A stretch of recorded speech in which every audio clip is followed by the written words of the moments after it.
Pemenang Pilpres telah ditentukan oleh para bandar pada bulan Mei 2014.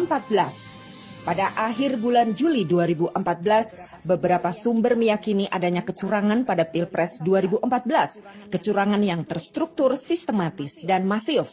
Hal tersebut dikuatkan dengan hasil penelusuran serta investigasi beberapa lembaga survei pada Pilpres 2014. Pada tanggal 9 April 2014, elektabilitas Jokowi menunjukkan angka 39,1%, sedangkan Prabowo Subianto 37,05%, dan yang belum menentukan pilihan sebanyak 24%. Ketika survei kembali diadakan pada tanggal 2 Mei 2014, elektabilitas Prabowo Subianto telah mencapai 53% dan Jokowi 47%, namun pada saat hasil survei diumumkan, posisinya dibalik menjadi Jokowi 53% dan Prabowo 47%.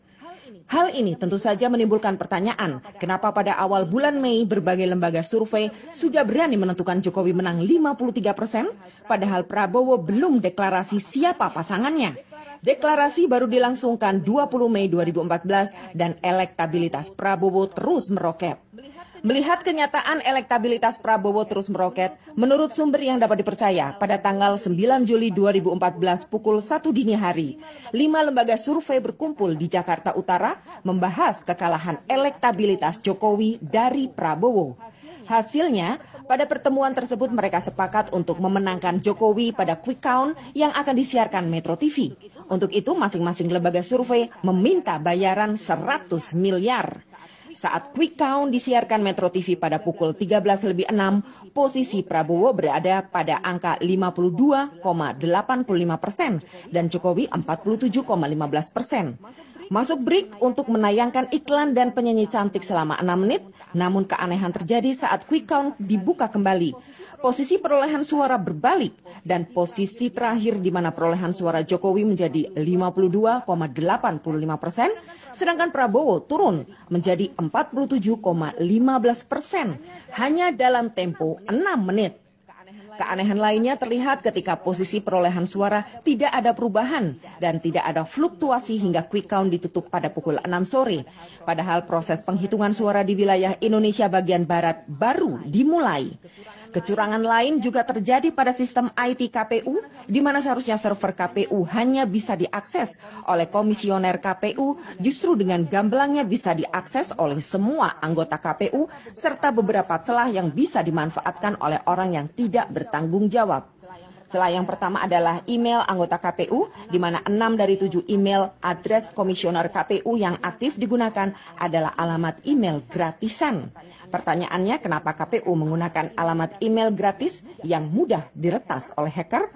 Hanya dengan mengirimkan email phishing ke salah satu anggota dari 7 komisioner KPU termuda, Ferry Kurnia, seorang hacker berinisial A, tidak membutuhkan waktu lama untuk bisa mengakses, membaca semua email yang diterima, dikirimkan via alamat email Ferry Kurnia tersebut.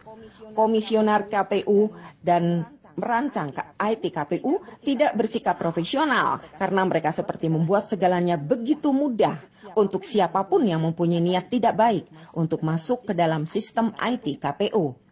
Dan hasil phishing email tersebut, A, bisa dengan mudah masuk ke server KPU yang mengakses hal penting dalam pemilihan presiden 2014. Akses yang dapat dimasuki antara lain akses silog atau sistem logistik, akses sidalih atau sistem data pemilih, dan akses real count KPU. Karenanya semua username dan password server KPU ternyata ada di dalam email. Melalui sistem data pemilih sidalih, KPU dapat mengatur nama-nama yang masuk ke dalam daftar pemilihan sementara DPS dan daftar pemilihan tetap DPT. Penambahan atau pengurangan nama-nama pemilih juga dapat dilakukan dari sistem ini.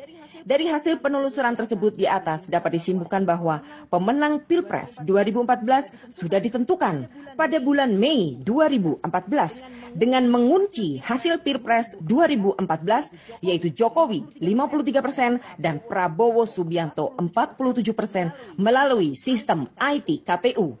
Hasil perolehan suara Pilpres 2014 yang sebenarnya telah ditukar oleh bandar dan Jokowi menjadi presiden kebetulan karena sejatinya pemenang Pilpres telah ditentukan bandar pada bulan Mei 2014. Ningjing melaporkan dari Beijing.